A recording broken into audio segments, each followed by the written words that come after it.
Sesame seed skin cream. This one is new to me, and considering a majority of us have this innate fear of holes in our bodies, this came to be one freaky ass story. A woman, obsessed with beauty, asked a healer for a cream that would keep her skin youthful.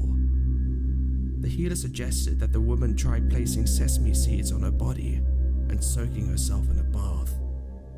Excited, the woman tries this as soon as she gets home. When she doesn't emerge from the bathroom, her mother knocks on the door. "I'll be just a minute," the woman cries out from the bathroom. The mother knocks again. The woman says the exact same thing. Exasperated, the mother opens the door to see the woman picking out the sesame seeds that rooted themselves in her paws.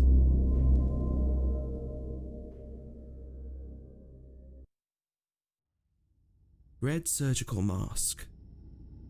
Plastic surgery is a relatively big thing in Korean culture.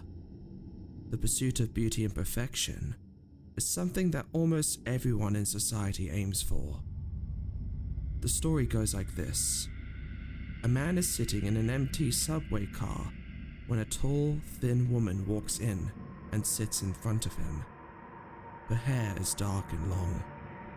It covers most of her face, but he can see that she had a red surgical mask on. Thinking nothing of it, he leans back and watches the door close. The man notices her eyes, and she catches him staring. He smiles at her. She asks the man, "Am I pretty?" Taken back, the man stammers, "Yes." She takes her mask off, revealing the rest of her face. There was a gash from ear to ear, her gums, teeth, and ligaments showing. She screams at the man, "Am I pretty now?" In terror, the man tries to get as far away from the woman as possible. She takes out a scalpel and makes her way to him when the door opens and the man runs out. Sound familiar? That's right. It's very similar to the Japanese urban legend Kachisuke Onna. Looks like the urban legend made the jump onto the mainland.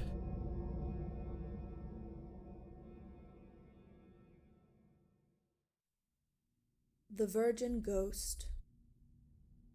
Stories of virgin ghosts are everywhere. In Korea, they're called Chonyeog Gwishin. They're found in abandoned buildings, especially in hospitals, schools, bathrooms, cemeteries, wooded areas. They almost always have long hair covering their faces, with sullen features, dressed in white garbs. You will supposedly know when you are in the presence of one when you feel a sudden change in temperature. The wind changes direction and feel sudden chills. The story that stuck out to me was of a man that lived on the topmost floor of an apartment building. In Korea, there aren't any elevators in older apartment buildings, so you would have to walk all the way up, which usually meant that the topmost floor had the cheapest rent, and ones being closest to the ground being most expensive. I think it's different now, but don't quote me on that. The man woke up one night to someone knocking on the door.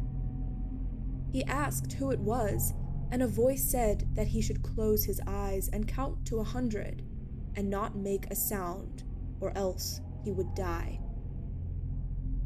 He opened the door, and there was no one there. Being a superstitious man, he closed his eyes and started to count to 100 in his head. He remained still until he got to 49 and opened his eyes out of curiosity. In front of him was Chonyeog Gwishin staring at him.